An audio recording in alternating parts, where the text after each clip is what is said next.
It's year 2 of PGA Tour Canada and the battle for the 5. Oh, the places we'll go. The journey begins with the brand new tournament in Vancouver, the PC Financial Open. The event will benefit the first tee of Greater Vancouver YMCA and begin a season of giving back to the local communities all across the country. The second stop is just across the Strait of Georgia. Victoria, British Columbia is home to the Bayview Place Island Savings Open presented by Times Colonist. Last year, Stephen Gangliff lifted PGA Tour Canada's first trophy at week's end.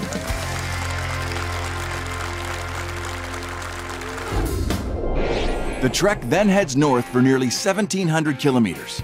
The search for golfing greatness ventures from the seas of Victoria through the Rockies to the forests of Fort McMurray in northern Alberta for the Syncrude Boreal Open presented by Acon.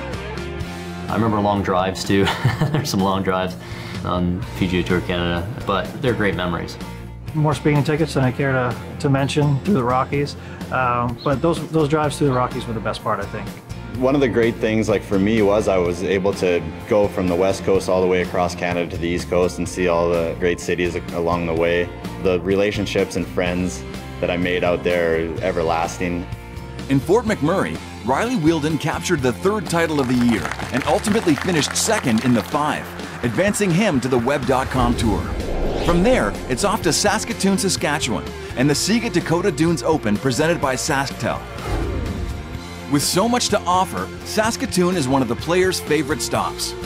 It's home to Dakota Dunes Golf Links, which recently ranked inside the top 15 golf courses in Canada. After a week immersed in the culture of central Saskatchewan, it's on to Winnipeg, Manitoba, where the sports vibe is in full swing. Each year, golf and hockey come together with the Winnipeg Jets True North Foundation at the Players' Cup, where the best of both sports have a great time and help out Winnipeg's youth. We've got an excellent sports brand here in Manitoba, whether it's professional hockey, professional baseball and football. The importance of the PGA Tour brand is really quite critical, and it is providing this marketplace with an opportunity to see some really talented young golfers. The following week, the tour anchors in Thunder Bay, Ontario, for the inaugural Stahl Foundation Open presented by T-Baytel, where the Stahl brothers will host this new event.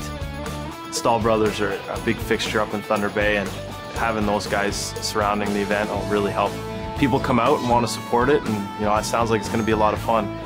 Well, I think there's a good synergy between hockey and golf, especially in Canada. A lot of the hockey guys play a lot of golf, and the Stahl brothers are well known in Canada, so to get an event up there in Thunder Bay and with those guys involved, I'm sure it'll be a great event.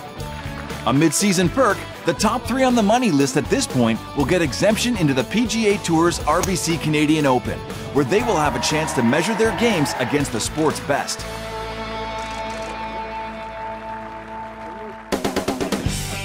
After a week off for the RBC Canadian Open, the race for the 5 Web.com Tour spots continues in Calgary, Alberta with the ATB Financial Classic. Last year, after the tournament was postponed due to flooding, Joe Panzeri notched his first PGA Tour Canada win since 2011. The following week, the tour heads 3,300 kilometers east to the nation's capital for a brand new event aiding the men and women of the Canadian Armed Forces and their families.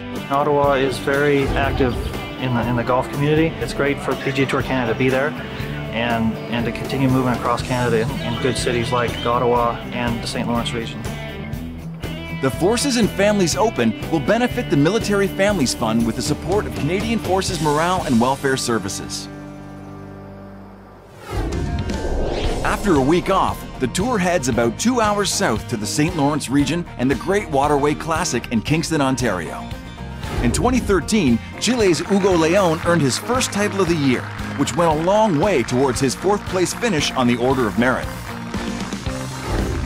The tour stays in Ontario for the Wildfire Invitational presented by PC Financial in Peterborough. This tournament has a unique Pro-Am format in the first 2 rounds, with amateurs joining the pros. These guys are so consistent and they're unbelievable. These guys are grinders. They work so hard out there. It's impressive. My oldest son caddied for me, and we were walking down the second hole last round. I said, Ian, this is one of the best days of my life. The weekend is reserved for the stars of PGA Tour Canada to compete for the title. In 2013, a fire was lit in Mark Hubbard, earning him the win and an eventual spot within the 5. As we hit late August, only 2 events remain, beginning with the Cape Breton Celtic Classic presented by PC Financial. Former PGA Tour Commissioner Dean Beeman will serve as the honorary chair for the Nova Scotia tournament. My first trip to Cape Breton was more than 35 years ago in 1977. We knew we wanted to come back and golf Cape Breton. Last year, Mackenzie Hughes took the title in Benoit, and with it, the lead on the money list. Only the top 60 on the order of merit will be invited to the final stop, the Tour Championship of Canada, presented by Freedom 55 Financial. The tournament returns to Sunningdale Golf Club in London and will be run by Golf Canada. It's big there. There's a lot of good golf courses in the area, and so I'm sure that, fan base will be big there when the event. So I think they'll really support it. With the field limited to the players who have performed best all season, it will be a marquee event for the Tour's elite, where every player has something on the line in the race for Web.com Tour status. Here's a look at the complete schedule. At each regular PGA Tour Canada event, 2 sponsor exemptions will be awarded to current or former members of Golf Canada's national amateur team. Alumni of that team to have played on PGA Tour Canada include PGA Tour star Graham DeLette and Abbotsford, British Columbia native Adam Hadwin, who won the Web.com Tour's Chile Classic back in March.